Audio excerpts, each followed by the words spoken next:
नमस्कार दोस्तों, कैसे हैं आप लोग। मैं भुवन तड़ागी द लॉ टॉक्स में फिर एक बार आपका स्वागत करता हूं।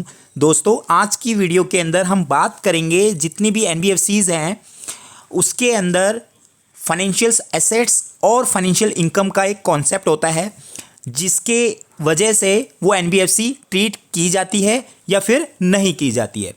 तो फाइनेंशियल एसेट्स कितने होने चाहिए एक एनबीएफसी के लिए और उस फाइनेंशियल एसेट से आपकी इनकम कितनी होनी चाहिए, ये सबसे इंपॉर्टेंट एलिजिबिलिटी क्राइटेरिया होता है एक एनबीएफसी का। तो फ्रेंड्स, 50% आपका जो टोटल एसेट्स है उसका 50% आपका फाइनेंशियल एसेट्स होना चाहिए और उस फाइनेंशियल एसेट से आपकी जो है फाइनेंशियल इनकम होनी चाहिए। मतलब 50-50 टेस्ट बोलते हैं इसको, जिससे कि आप एलिजिबल हो जाते हो एनबीएफसी और आपको रजिस्ट्रेशन मैंडेटरी हो जाता है एनबीएफसी का। दोस्तों, अब एक क्वेश्चन उठता है, क्या फिक्स डिपॉजिट जो कि बैंक में कंपनी करती है, क्या उसको फाइनेंशियल एसेट्स में ट्रीट किया जाएगा या नहीं किया जाएगा। तो 2012 के अंदर मास्टर सर्कुलर आरबीआई ने निकाला था जो कि सभी एनबीएफसी कंपनीज के लिए था और उस सर्कुलर के अंदर क्या क्लैरिफाई किया गया था, चलिए एक बार देख लेते हैं। देखिए फ्रेंड्स, इसके अंदर एक पॉइंट है 5 जिसके अंदर लिखा हुआ है certificate of registration issued by the RBI, continuation of business of NBFC, submission of statutory auditor certificate clarification.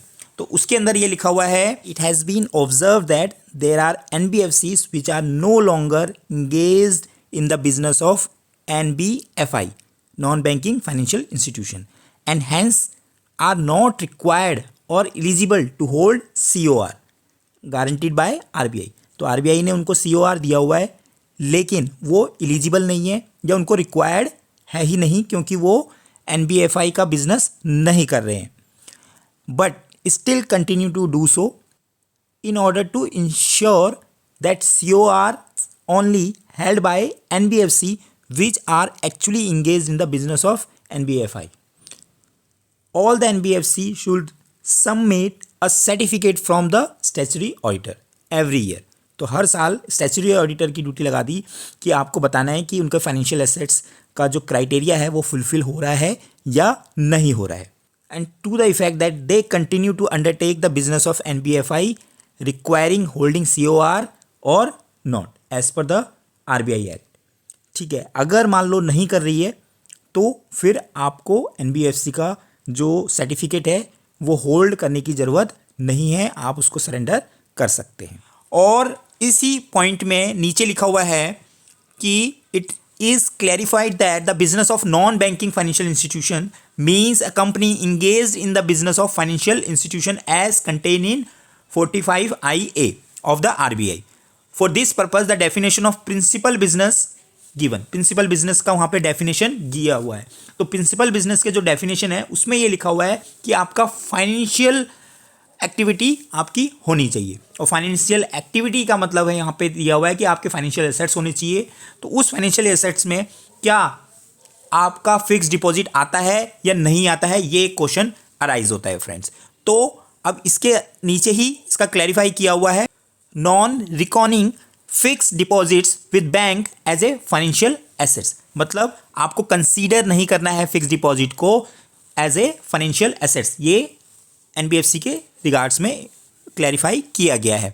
It was clarified that the RBI issued a certificate of registration for the specific purpose of conducting NBFC activities and investment in fixed deposit cannot be treated as financial assets, and receipt of interest income on fixed deposit with the banks cannot be treated as income from financial assets, as these are not covered under the activities mentioned in the definition of financial institution 45 IC के अंदर of the RBI Act.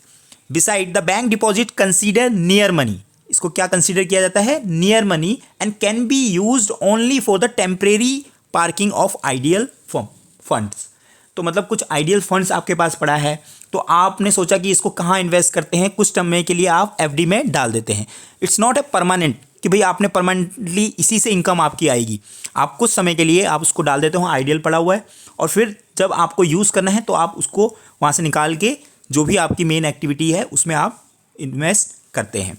Further यहाँ पे तो जो कोई नई NBFC अगर खोल रहा है तो 6 महीने के अंदर वो कह रहा है कि अपना बिजनेस वो स्टार्ट कर ले, अदरवाइज विड्रॉ करना पड़ेगा COR। ठीक है, तो ये एक इम्पोर्टेंट पॉइंट था कि भी एफडी को लेना है या नहीं लेना।